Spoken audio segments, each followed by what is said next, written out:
이제 우리 다 같이 사도신경으로 신앙 고백하겠습니다. 전능하사 천지를 만드신 하나님 아버지를 내가 믿사오며 그 외아들 우리 주 예수 그리스도를 믿사오니 이는 성령으로 잉태하사 동정녀 마리아에게 나시고 본디오 빌라도에게 고난을 받으사 십자가에 못 박혀 죽으시고 장사한 지 사흘 만에 죽은 자 가운데서 다시 살아나시며 하늘에 오르사 전능하신 하나님 우편에 앉아 계시다가 저리로서 산자와 죽은 자를 심판하러 오시리라. 성령을 믿사오며 거룩한 공회와 성도가 서로 교통하는 것과 죄를 사하여 주시는 것과 몸이 다시 사는 것과 영원히 사는 것을 믿사옵나이다. 아멘. 이제 우리 찬송가 250장 함께 찬양하겠습니다. 구주의 십자가 보혈로 함께 찬양하겠습니다.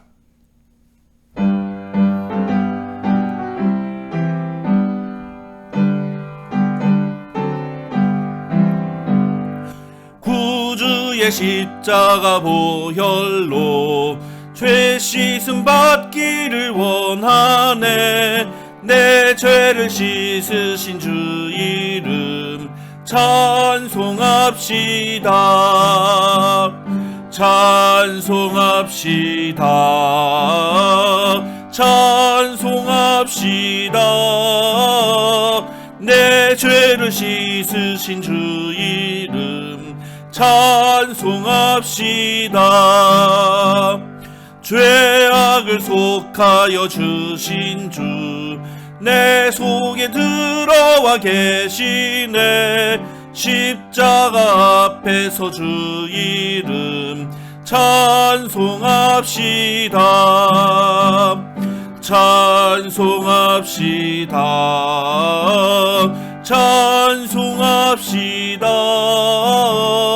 내 죄를 씻으신 주 이름 찬송합시다.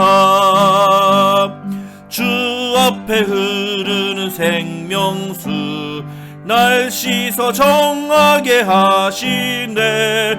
내 기쁜 정성을 다하여 찬송합시다. 찬송합시다. 찬송합시다. 내 죄를 씻으신 주 이름 찬송합시다.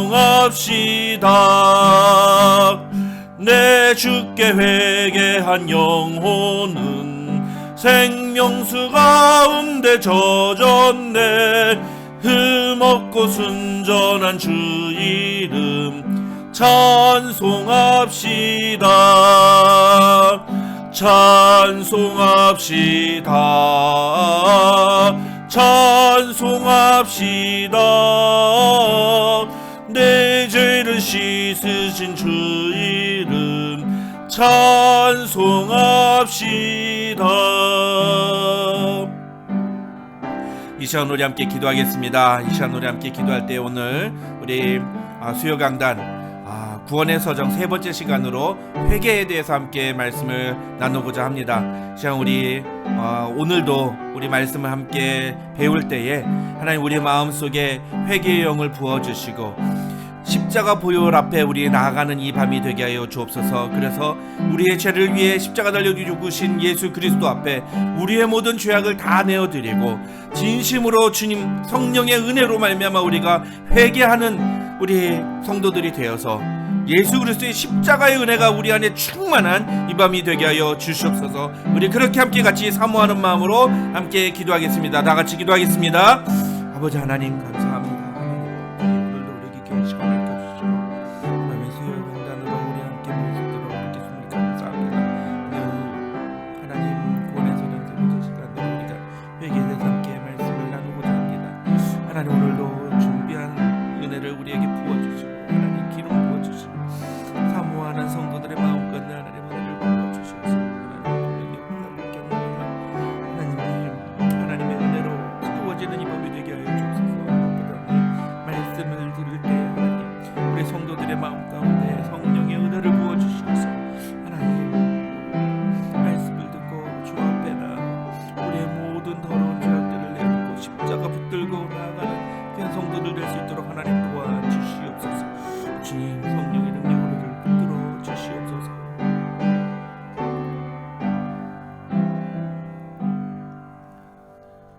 사랑과 은혜가 충만하신 하나님 참으로 감사합니다. 오늘도 우리에게 귀한 시간 허락해 주시고 비록 인터넷이지만 우리 모든 교우들이 함께 모여서 하나님의 말씀의 자리에 나아갈 수 있도록 허락해 주심을 감사합니다.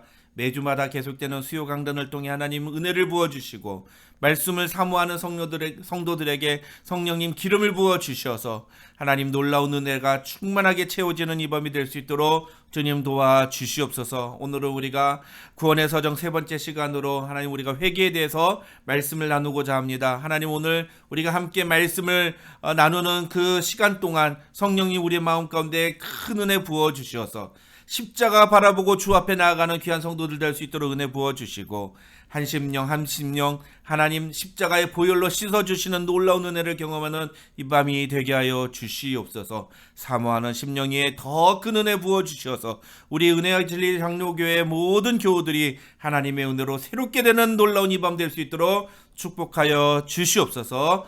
감사드리오며 예수님의 이름으로 기도드립니다. 아멘.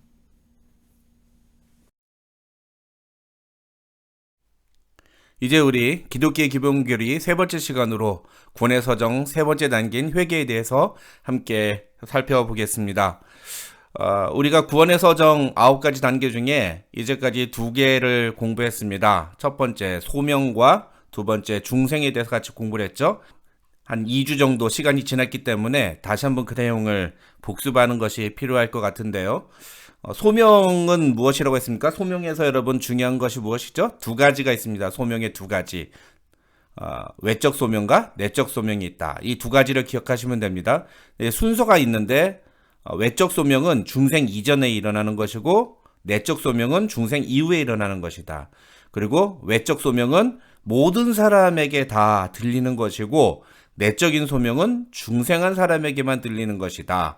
그렇게 우리가 말씀을 나눴습니다. 그래서 이 소명에 있어서는 이 외적 소명과 내적 소명이 있다는 것, 그리고 그 중에 내적 소명은 중생한 사람에게만 들리는 소명이라는 것, 그 부분을 꼭 기억하시면 좋겠고요. 그 다음에 중생을 우리가 살펴봤습니다. 이 중생에 있어서 중요한 부분은 무엇입니까? 다른 거 다 잊어먹어도 됩니다. 그러나 한 가지 반드시 기억하는 것, 이 중생은 하나님의 주권적인 역사하심이다. 이 중생은 인간의 믿음이나 어떠한 능력에 의해서 인간의 어떠한 노력에 의해서 도달하는 것이 아니다. 이 중생은 철저하게 하나님이 인간에게 허락하시는 선물이다. 그렇게 우리가 말씀을 나눴습니다. 그래서 중생에 대해서 우리가 공부할 때 다시 태어나고 born again 하는 것은 이것은 내가 어떤 결단을 하거나 내가 노력을 해서 되는 것이 아니라 하나님께서 성령을 우리에게 부어주셔서 중생의 씨앗을 우리의 영혼에 부어주실 때에 우리의 영혼 가운데서 일어나는 것이라는 사실을 여러분 꼭 기억하시기 바랍니다. 그래서 이 중생은 사실은 이 켈빈주의의 택정구원론, 이 하나님께서 선택하신 사람만이 구원을 받는다고 하는 이 교리와 밀접하게 연관이 되어 있습니다. 중생은 결코 인간의 어떤 행위로 되는 것이 아니기 때문에 하나님께서 주시기로 결정하신 사람에게만 일어나는 사건이기 때문에 그렇기 때문에 우리는 하나님께서 구원하기로 작정하신 자를 미리 선택하셨다는 사실을 인정할 수밖에 없는 것이죠. 그래서 우리가 중생에 있어서는 그 내용을 반드시 기억해야 되고요. 그렇게 중생을 다루면서 우리가 중생 이후에 중생 받은 사람에게서 나타나는 2가지 특징이 있다. 그렇게 말씀을 드렸습니다. 2가지 증거를 말씀드렸는데 그 2가지 증거가 첫 번째는 회개였고 두 번째는 믿음이었습니다. 이 회개와 믿음을 우리가 이제 같이 공부를 하겠는데요. 오늘은 회개에 대해서 좀 같이 살펴보겠습니다. 근데 사실 이 회개라는 것을 우리가 굉장히 잘 알고 있는 것처럼 생각하지만 또 막상 회개가 무엇이냐라고 물어보면 그것을 정확하게 대답하는 사람이 그렇게 많지가 않습니다. 우리가 그래서 이 회개라는 것이 무엇인지를 정확하게 이해하고 그 개념을 좀 정확하게 정리하는 것들이 좀 필요합니다. 그래서 오늘 우리가 이 회개에 대해서 한번 자세하게 살펴보도록 하겠습니다. 첫째로 이 회개란 무엇이냐? 회개는 죄인의 의식 영역에서 일어나는 죄로부터 멀어지는 변화다. 우리가 이렇게 정리를 할 수 있습니다. 조금 말이 어렵죠? 이게 학자들이 정의해 놓은 개념이기 때문에 말이 어려울 수밖에 없는데요. 여기서 중요한 것은 회개란 우리의 의식 영역에서 일어나는 것이다. 우리의 내면 세계에서 일어나는 것이다 라는 것이고요. 두 번째는 죄로부터 멀어지는 변화를 의미합니다. 이게 굉장히 중요한 개념입니다. 회개란 단순히 우리의 감정 차원의 반응이 아니라 죄로부터 멀어지는 것을 진정한 회개라고 합니다. 그 다음에 두 번째로 회개의 개념이 있는데 그것은 무엇이냐면 중생한 사람이 온전한 삶의 변화를 통해서 새로운 사고와 감정의 의지를 반영하면서 죄로부터 돌아서서 하나님을 향해 나아가는 과정이다. 우리가 이렇게 정의를 합니다. 이것도 조금 말이 어렵게 설명이 되었는데 쉽게 말하면 이제까지 자기 마음대로 살다가 이제는 하나님께로 돌아서서 하나님을 향해 돌아가는 것, 그것이 회개다라고 말을 하고 있는 것입니다. 그러니까 우리가 이 첫 번째 개념과 두 번째 개념을 다시 잘 정리를 해볼까요? 첫 번째 개념에서 이야기하고 있는 것은 무엇이죠? 회개란 우리의 의식 영역에서 일어나는 건 우리의 내면 세계에서 먼저 일어나는 사건이고 그것이 우리로 하여금 죄로부터 멀어지게 만드는 것이다. 그게 회개다라는 거고요. 두 번째는 그 변화가 무엇을 향해 가게 하느냐? 하나님을 향해 나아가게 하는 것이다. 그게 회개라는 거죠. 근데 이 두 번째 이 회개의 개념이 어떻게 보면은 평생 단 한 번 우리가 경험하는 회개라고 말할 수 있습니다. 왜냐하면 모든 죄인은 다 각자 자신의 의지와 자신의 목적을 향해 나아갑니다. 죄를 향해 달려갑니다. 죽음을 향해 달려갑니다. 그런데 중생한 사람은 그 죄를 향해 죽음을 향해 달려가던 길에서 돌아서서 하나님을 향해 나아가게 되어 있습니다. 이게 중생의 굉장히 놀라운 축복이죠. 그래서 죄를 향해 죽음을 향해 나아가던 그 길에서 돌이켜서 하나님을 향해 나아가는 그 사건은 일생일 때 반드시 단 한 번만 일어나게 된다는 것입니다. 그것이 여러 번 일어나는 사건이 아니라는 거예요. 이 회개라는 단어는요, 히브리어에서는 두 가지의 단어가 있습니다. 첫 번째는 슈브라는 단어가 있는데 이 슈브라는 단어는 돌아오다라는 단어입니다. turn back입니다. turn back. 돌아오라. 이건 사실 행동을 굉장히 강조하는 그런 단어입니다. 그래서 거의 구약 성경에 나오는 거의 모든 종류의 이 회개의 개념은 이 슈브, 돌아오다, turn back 하는 이 개념을 담고 있다라고 말씀을 드릴 수가 있고요. 그 다음에 또 일부 단어들 중에 낙함이라고 하는 단어가 있습니다. 그 낙함이라는 단어는 후회하는 겁니다. 이게 우리가 사실은 어떻게 보면은 우리가 알고 있는 회개의 개념이죠. 우리가 어떻게 회개를 보통 알고 있습니까? 회개하는 것은 뭔가를 후회하고 자기가 잘못한 것을 반성하는 그런 걸 회개라고 생각하지 않습니까? 그래서 뭔가 큰 실수를 저지르면 엄마 잘못했어요 뭐 이렇게 얘기하는 것, 그런 것들을 우리가 회개한다라고 생각을 하기 쉬운데 사실은 성경에서는 단순히 그런 이 낙함 수준의 회개, 후회하는 정도의 회개가 아니라 성경이 우리에게 요구하는 회개는 turn back 하는, 완전히 돌이키는 행동으로 옮겨지는 수준의 회개를 요구한다, 그렇게 말을 할 수가 있습니다.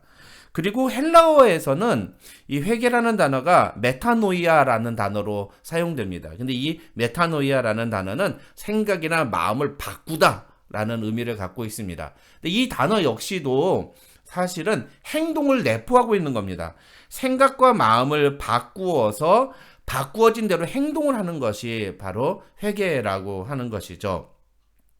그래서 이 회개란 단순히 감정적인 어떤 행동, 액션을 의미하는 것이 아니라 정말 우리의 마음이 바뀌고 그리고 우리의 행동이 바뀌는 것을 의미한다. 성경에서 말하는 회개란 바로 그런 의미를 담고 있다라는 것을 우리가 먼저 정리할 필요가 있습니다.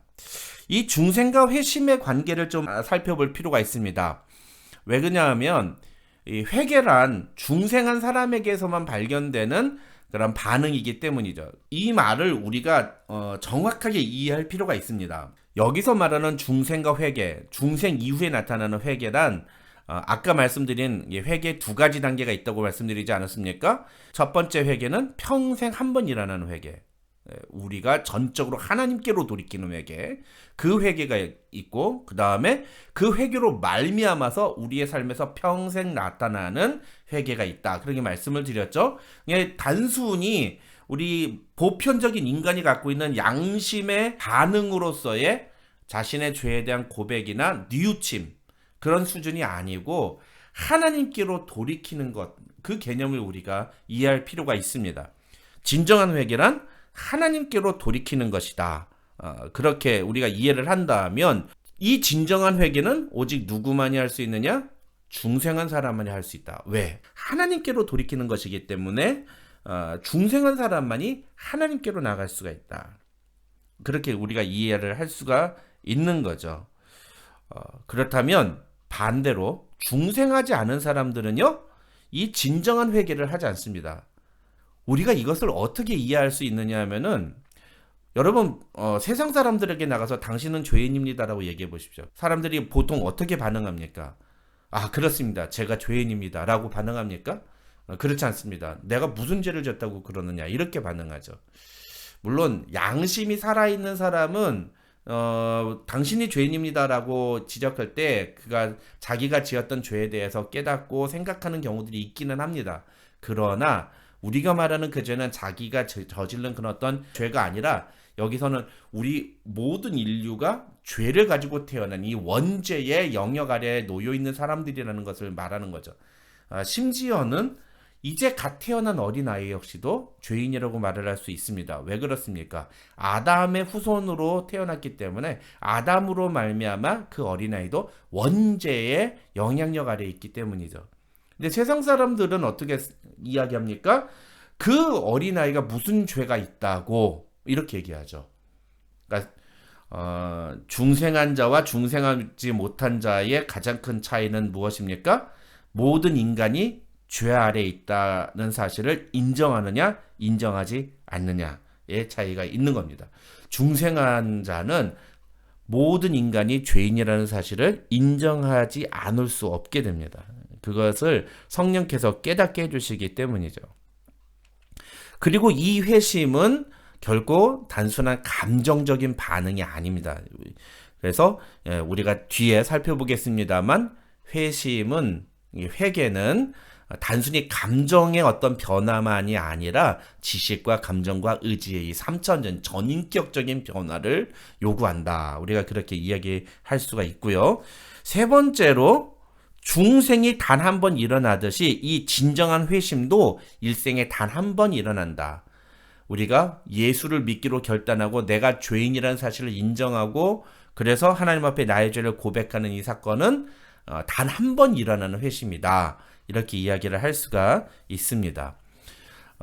예수 믿었다가 안 믿었다가 믿었다가 안 믿었다가 이런 일은 일어나지 않아요. 그 사람은 사실은 믿은 것처럼 보였지만 그는 사실은 진심으로 예수님을 믿은 사람이 아니었던 겁니다.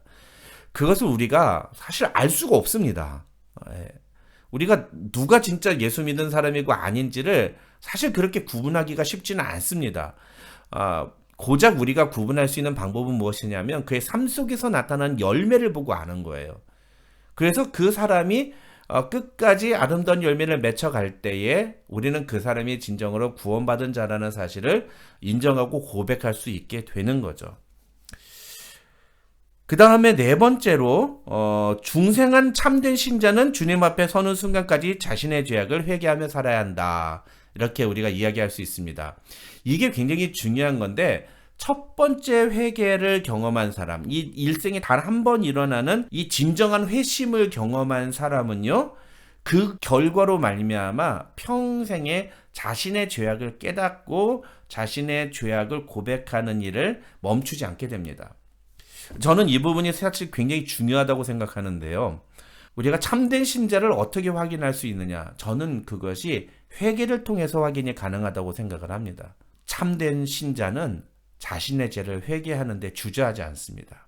그런데요, 신앙에 뭔가 병들어 있거나 뭔가 문제가 있는 사람은요, 회개를 하지 않습니다. 회개하는 것에 주저하고요. 그리고 회개를 거부합니다. 이게 굉장히 독특한 현상인데요. 참된 신자는 자신이 죄인이라는 사실을 인정하는데 주저하지 않습니다. 그리고 많은 사람들 앞에서 자신의 죄악을 솔직하게 인정하는 것을 결코 두려워하지 않습니다. 그런데 중생을 경험하지 못한 분들은요, 가만히 보시면 사람들 앞에서 자신의 죄를 인정하거나 고백하는 것에 굉장히 두려움을 느낍니다. 예. 그렇다고 해서 우리가 막 아무 데서나 막 우리의 죄를 막 이야기하고 다녀도 된다, 그렇게 말씀드리는 것은 아니고요. 그것은 굉장히 위험한 일이기 때문에 우리가 조심해야 될 일입니다. 하지만 우리가 어떤 상황 속에서 성령께서 우리에게 깨닫게 해주시는 우리의 죄를 알게 되었을 때 중생한 사람은 그 성령의 깨닫게 하심에 반응함으로 나의 죄를 고백합니다.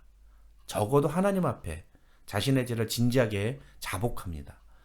그러나 중생하지 않은 사람은 이런 일을 절대로 경험하지를 못합니다. 그것이 굉장히 중요한 차이라고 할 수가 있겠습니다. 요한복음 13장 10절 말씀을 보면 예수님은 이런 말씀하시죠. 이미 목욕한 자는 발밖에 씻을 필요가 없느니라. 온몸이 깨끗하니라. 너희가 깨끗하나 다는 아니니라. 여기서 보면 두 가지가 나옵니다. 목욕과 발을 씻는 것이 필요하죠. 예. 이 목욕은 아까 말씀드린 첫 번째 회심을 의미한다고 할 수 있습니다. 그것은 나의 노력이나 나의 어떤 무엇으로 일어나는 것이 아니에요. 중생했기 때문에 내게 나타나는 하나의 반응입니다. 그러나 그 목욕을 경험한 사람은 이제부터 매일마다 손발을 닦을 필요가 있다는 거죠. 왜 그렇습니까? 밖에 나다니다 보면은 더러운 먼지들이 묻기 때문이에요. 우리가 예수 그리스도의 보혈의 피로 의롭다함을 입었지만 여전히 우리 안에 있는 죄성으로 말미암아 우리가 죄에 노출될 수 있고 죄를 지을 수가 있습니다. 그러면 우리가 그 죄를 하나님 앞에 가지고 나와서 자복하고 회개하면 됩니다.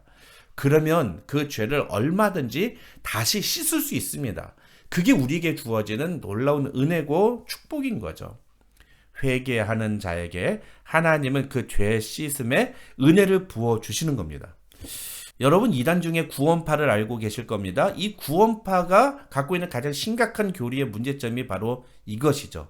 그들은 이 중생으로 말미암아 우리가 하나님 앞에 회개했으면 그 다음부터는 회개할 필요가 없다고 이야기를 합니다. 하나님께서 이미 과거의 죄와 미래의 죄까지 모두 다 용서해 주셨기 때문에 우리는 다시는 회개할 필요가 없다, 이렇게 이야기를 하죠. 어떻게 보면 굉장히 그럴듯해 보이지만 사실은 성경에서 말하는 내용과 맞지 않는 내용이라고 할 수가 있습니다. 진정한 회개를 경험한 사람은 매일의 삶 속에서 자신이 저지른 자신의 죄악들을 정직하게 고백하고 주님 앞에 나아가는 그런 모습을 보이게 됩니다. 그것이 성경에서 우리가 발견할 수 있는 하나님의 백성들이 보여준 참된 회개의 모습이었습니다. 그렇다면 이제 회개의 세 가지 요소에 대해서 살펴보겠습니다. 이 회개의 세 가지 요소란 무엇이냐? 우리가 진심 어린 회개를 하려면 무엇이 필요한가라는 것이죠. 이것은 우리가 그동안 갖고 있었던 회개에 대한 오해, 잘못된 회개의 방법들을 고치는 데 굉장히 중요한 내용이라고 할 수가 있습니다. 첫째, 회개는 지식적인 요소가 반드시 필요합니다. 무슨 얘기입니까? 지식적인 변화가 일어나야 된다는 것입니다. 그 첫 번째 변화는 무엇입니까? 생각의 변화예요. 무슨 생각의 변화입니까? 내가 죄를 지었다는 사실을 아는 겁니다. 죄를 인식하고 그 죄를 깨닫는 것입니다. 이게 굉장히 중요한 겁니다. 여러분, 내가 죄를 지었다는, 내가 죄인이라는 사실을 아는 것이 굉장히 중요한 것입니다. 제가 목회를 하면서 그런 분들을 많이 보았어요. 신앙생활 오래 했다고 하시는데 자신이 죄인이라는 사실을 여전히 알지 못하시는 분들이 있습니다. 중생했는지에 대해서조차도 의심해 봐야 되는 분들입니다. 진심으로 우리가 중생을 경험했다면 예수 그리스도가 나의 죄를 위해 십자가에 달려 죽으셨다는 사실을 알게 됩니다. 그럼 내가 죄가 있어야 돼요. 예수님의 죽음이 나를 위한 죽음이 되려면 내가 죄가 있다는 사실이 전제가 되어야 됩니다. 그런데 내가 무슨 죄인이에요? 내가 무슨 죄를 졌다고 그래요? 이런 말을 한다는 것은 예수님이 나를 위해 죽으셨다는 사실 자체를 부인하는 것, 거부하는 것과 다를 바 없는 말이라는 거죠.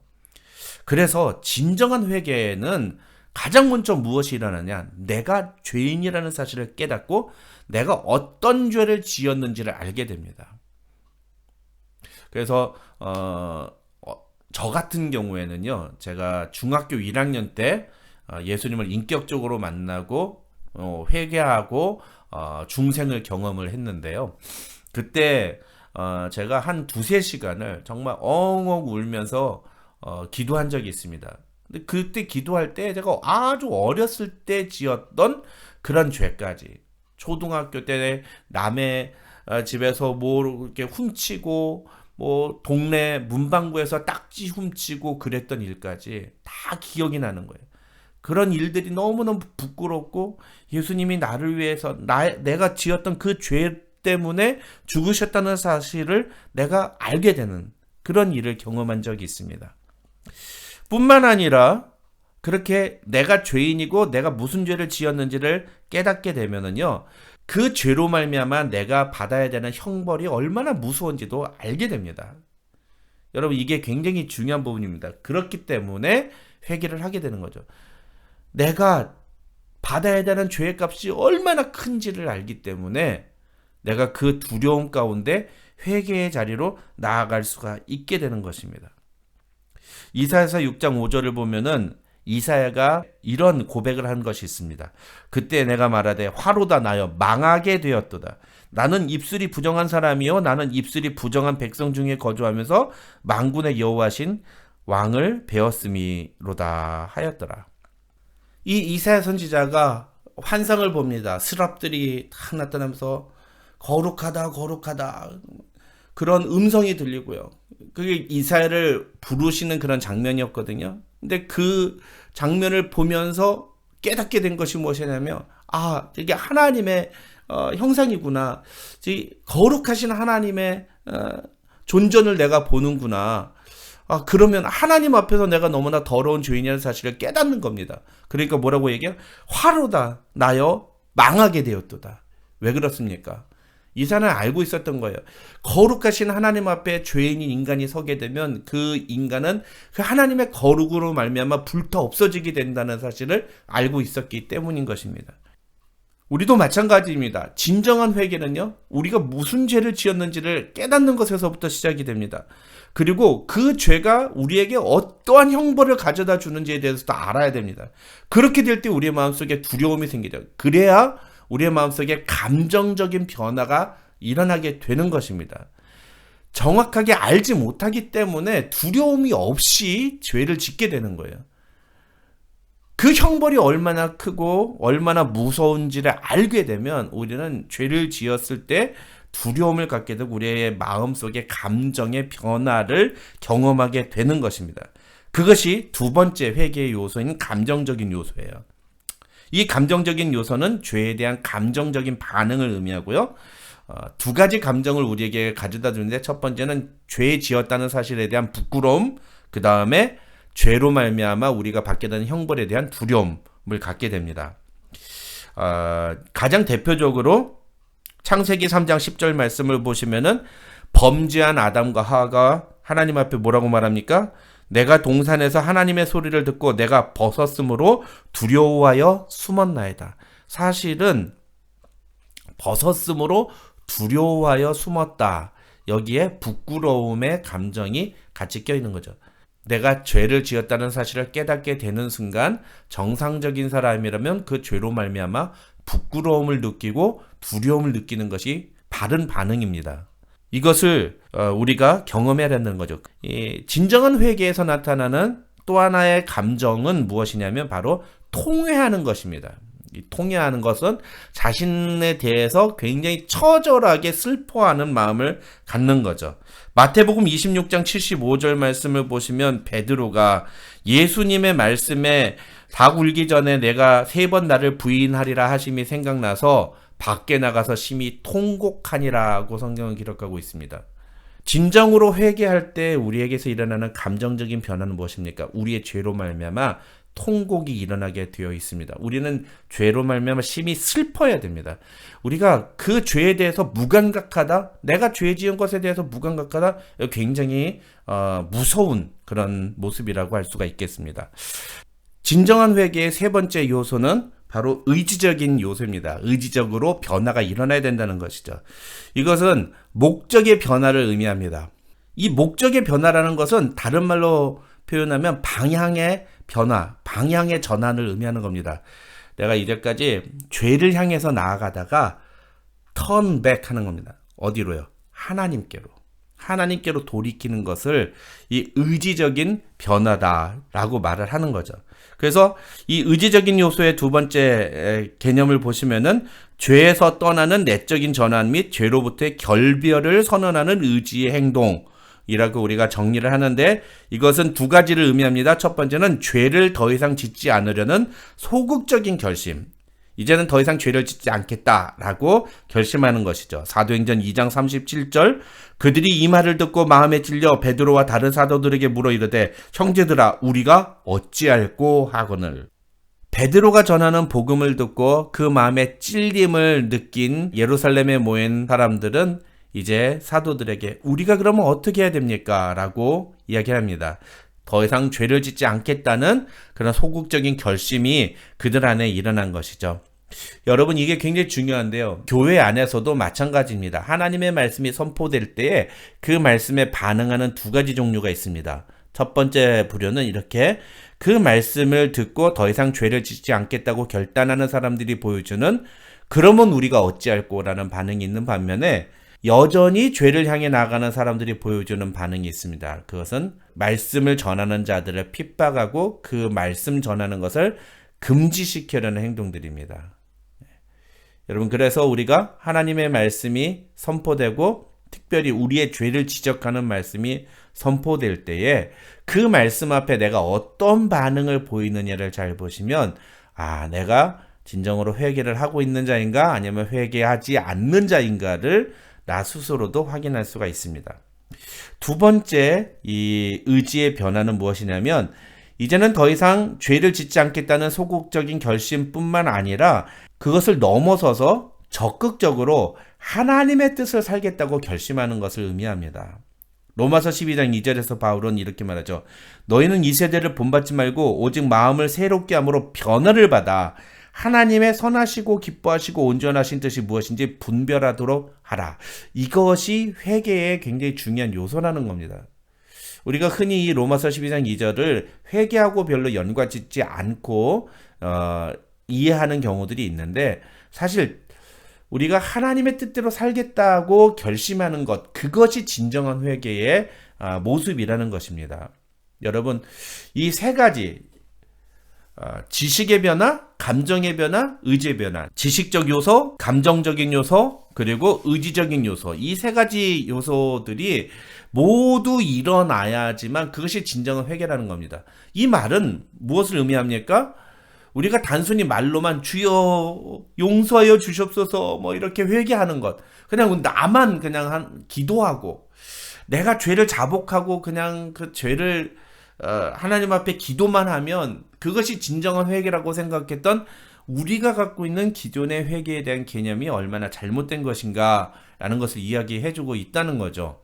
단순히 내가 잘못했다고 이야기하는 것만이 아니라 내가 무엇을 잘못했는지를 정확하게 알고, 그리고 그 죄에 대해서 내가 부끄러움과 통회함을 느끼고, 그리고 그것을 이젠 더 이상 하지 않기로 결단할 뿐만 아니라 그러면 내가 하나님의 뜻대로 살려면 무엇을 해야 되는지를 결단하는 것까지 나아가야 된다. 이것이 진정한 회개다라는 것을 우리가 꼭 기억하는 것이 필요합니다.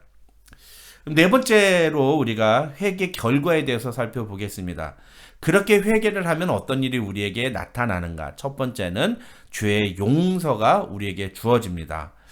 성경 말씀을 좀 찾아서 읽겠습니다. 시편 103편 12절 말씀. 동이 서에서 먼 것 같이 우리의 죄가를 우리에게서 멀리 옮기셨으며, 우리가 하나님 앞에 우리의 죄를 진심으로 회개하게 될 때, 진정한 회개를 하게 될 때 주님은 우리의 죄가를 우리에게서 멀리 옮기신다고 성경은 분명하게 말씀하고 있습니다. 또 이사야서 43장 25절 나 곧 나는 나를 위하여 네 허물을 도말하는 자니 내 죄를 기억하지 아니하리라. 이게 정말 너무너무 기가 막힌 말씀이죠.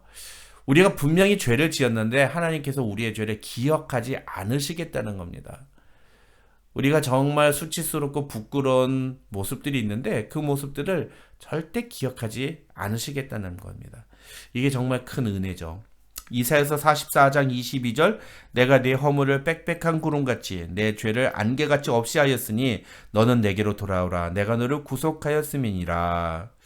우리의 죄를 안개같이 없이 하셨다.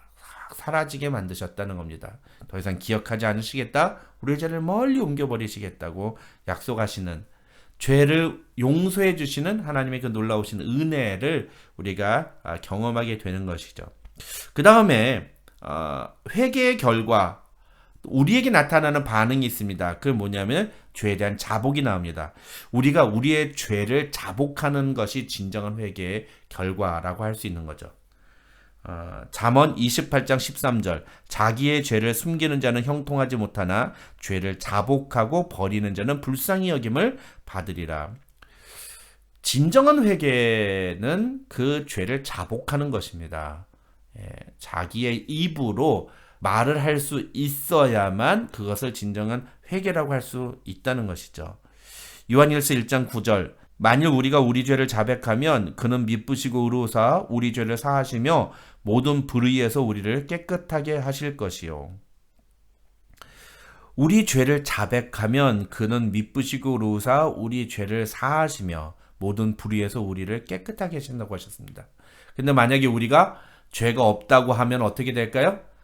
요한일서 1장 10절을 보시면 그것은 하나님을 거짓말하는 자로 만드는 것이다. 성경은 그렇게 말합니다. 진정한 회개는 죄의 자복이 있어야 됩니다. 그냥 어물쩍 넘어가는 것, 그것 죄의 회개 아닙니다. 진정한 회개는 내가 어떤 죄를 지었는지에 대해서 자기의 입으로 고백하는 것들이 반드시 필요하고요. 그리고 그것에 대해서 우리가 앞으로 어떻게 할 것인지에 대한 결단까지 나와야 됩니다. 그래서 회개의 세 번째 결과는 무엇이냐? 죄를 결단하는 것이 필요합니다.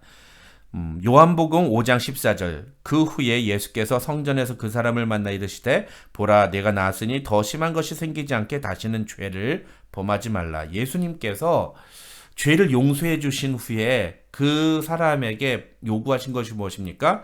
다시는 죄를 범하지 말라라는 것입니다. 아까 우리 의지적인 요소 살펴봤었죠?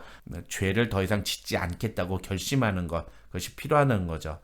요한복음 8장 11절에서도 똑같은 얘기가 나옵니다. 예수께서 이르시되 나도 너를 정죄하지 아니하노니 가서 다시는 죄를 범하지 말라. 진정으로 회개한 사람은 다시는 그 죄를 짓지 않으려고 노력해야 된다는 것입니다. 그래서 의지적인 요소가 굉장히 중요한 거예요. 회개에 있어서.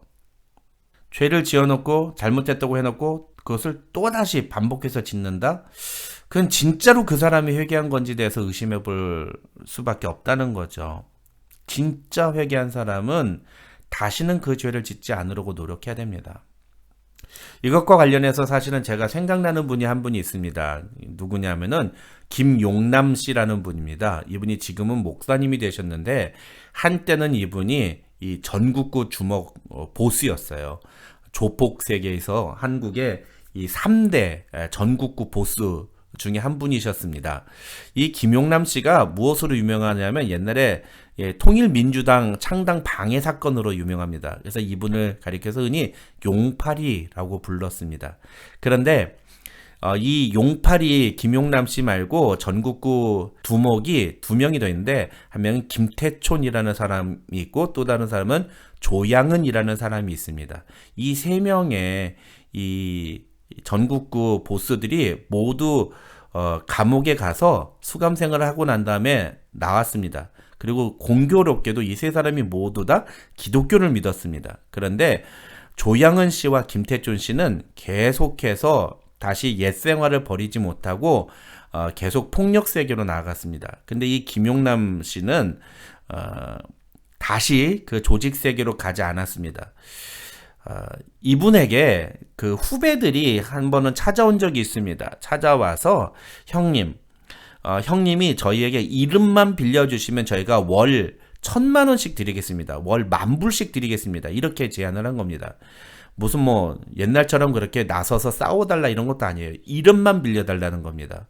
이름만 빌려주면 월 10,000불씩 드리겠다고 그 후배들이 찾아온 겁니다. 그런데 이분이 그 후배들의 요청을 거절하고 나는 이제부터 예수 믿기로 결정했으니 더 이상 나를 괴롭히지 말라면서 단호하게 그 후배들을 내쫓은 그런 일이 있습니다. 제가 어떻게 이 내용을 잘 아느냐 하면은 제가 이 용팔이 김용남 씨를 아주 개인적으로 잘 알고 있습니다. 예전에 사랑의 교회에서 사역할 때 전도 집회에 초청 강사로서 제가 많은 교회에 소개하면서 함께 사역을 했던 적이 있기 때문에 이 당시에는 제가 김용남 집사님이라고 불렀는데 최근에 이제 이분이 순복음 신학교에서 신학을 공부하시고 목사가 되신 걸로 제가 그렇게 소식을 들었습니다. 어찌됐건 간에 제가 이분을 보면서 굉장히 감동을 받고 또 도전을 받았던 것은 무엇이냐면은 사실 여러분 한 달에 10,000불이라는 돈이 적은 돈이 아니지 않습니까?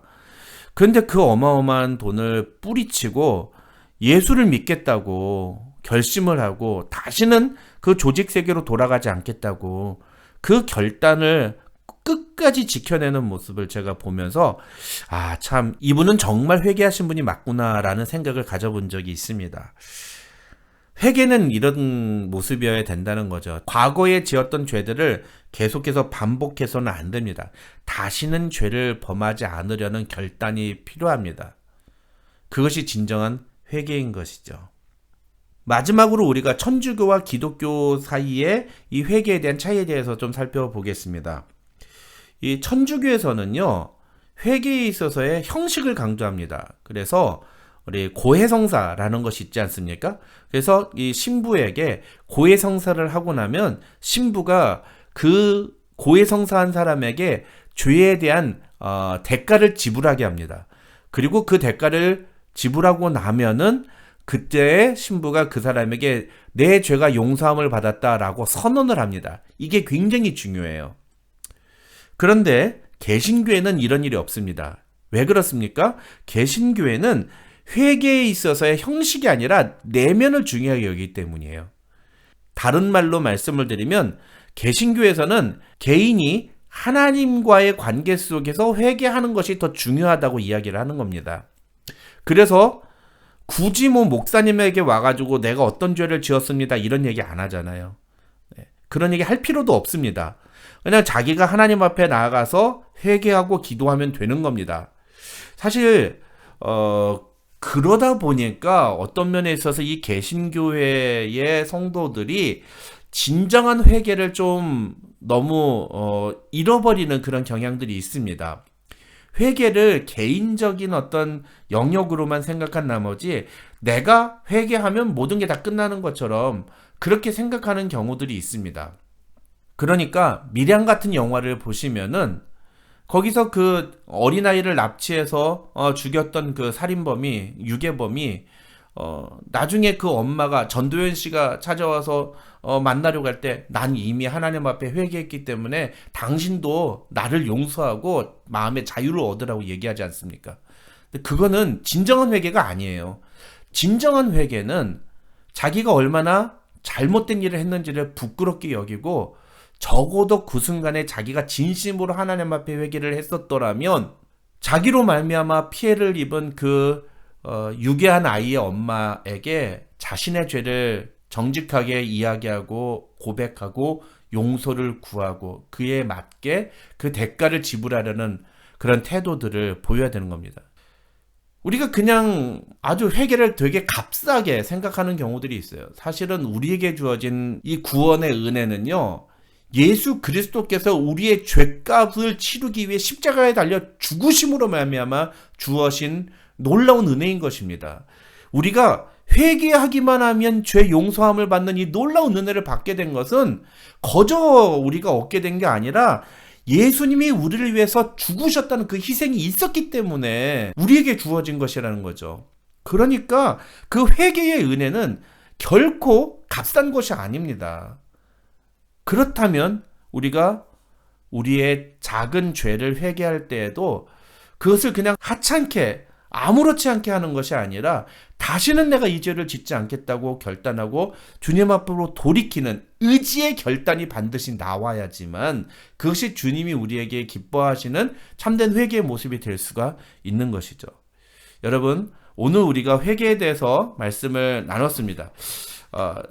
다시 한번 정리를 하면은요, 중생한 사람에게서 나타나는 두 가지 반응 중에 첫 번째가 회개다. 근데 그 회개는 두 가지 회개가 있다. 첫 번째는 일생일 때 단 한 번 일어나는 진심 어린 회개. 우린 그것을 회심이라고 부릅니다. 컨버트가 바로 그것이고요. 그 다음에 그 컨버트로 말미암아 우리에게서 나타나는 또 다른 종류의 회개가 있다. 그것은 매일마다 우리가 마치 목욕한 사람이 다시 목욕할 필요가 없고 손과 발을 씻기만 하면 되듯이 우리가 이 세상을 살면서 여전히 우리 안에 있는 죄성으로 말미암아 우리가 죄를 지었을 때 우리의 죄를 위해 십자가에 달려 죽으신 예수 그리스도의 보혈의 피를 의지하고 우리의 죄를 자복했을 때 우리에게 주어지는 죄 용서의 은혜를 바라보는 행위, 그 회개가 있다. 그렇게 우리가 살펴보았습니다. 그 회개는 지식적인 변화, 감정적인 변화, 의지적인 변화를 함께 동반한다. 그래서 내가 어떤 죄를 지었는지를 알게 되고 그리고 그 죄의 대가가 얼마나 무서운지를 알게 되고 그래서 우리 마음속에 죄로 말미암아 부끄러움과 두려움을 느끼고 그 죄에 대한 통렬한 슬퍼하는 마음을 갖게 된다. 그리고 마지막으로 그 죄를 다시는 짓지 않겠다는 결단과 함께 이제는 하나님의 뜻대로 살아가겠다고 결심하는 변화가 우리 안에 일어나야 한다. 그것이 진정한 회개다라는 사실을 우리가 함께 살펴보았습니다. 이제 다음 주에는 중생한 자에게서 나타나는 두 번째 변화인 신앙, 믿음에 대해서 함께 말씀을 나눠보도록 하겠습니다. 같이 기도하겠습니다. 하나님 아버지 감사합니다. 오늘 우리가 구원의 서정 세 번째 시간으로 회개에 대해서 말씀을 나누었습니다. 하나님 오늘 주신 말씀을 통해서 하나님 오늘 우리가 함께 나눈 내용을 통해서 회개가 무엇이고 또 진정한 회개란 어떻게 하는 것인지 또 우리가 정말로 날마다 회개의 삶을 살고 있는지를 돌아보는 이 밤이 되게 하여 주옵소서. 중생한 사람은 날마다 그 삶에 자신의 죄를 주님 앞에 자복함으로 회개하며 나아간다고 오늘 우리가 함께 말씀을 나누었는데 하나님 나의 죄를 위해 십자가에 달려 죽으신 예수 그리스도를 의지하며 오늘도 나아갈 때 우리의 죄를 멀리 옮기시며 우리의 죄를 더 이상 기억하지 않으시는 하나님의 그 놀라우신 용서의 은혜를 경험하는 우리 모두 되고 그 은혜로 말미암아 다시 새롭게 새 힘 얻어서 이 세상 속에서 하나님의 백성으로 살아가는 귀한 승리하는 성도들 되게 하여 주시옵소서. 감사드리오며 예수님의 이름으로 기도드립니다. 아멘. 지금은 우리 구주 예수 그리스도의 한이 없으신 은혜와 우리 아버지 하나님의 만극하신 사랑과 성령 하나님의 감동, 감화, 교통 충만하신 은혜가 너희 무리 가운데 함께 있을지어다. 아멘.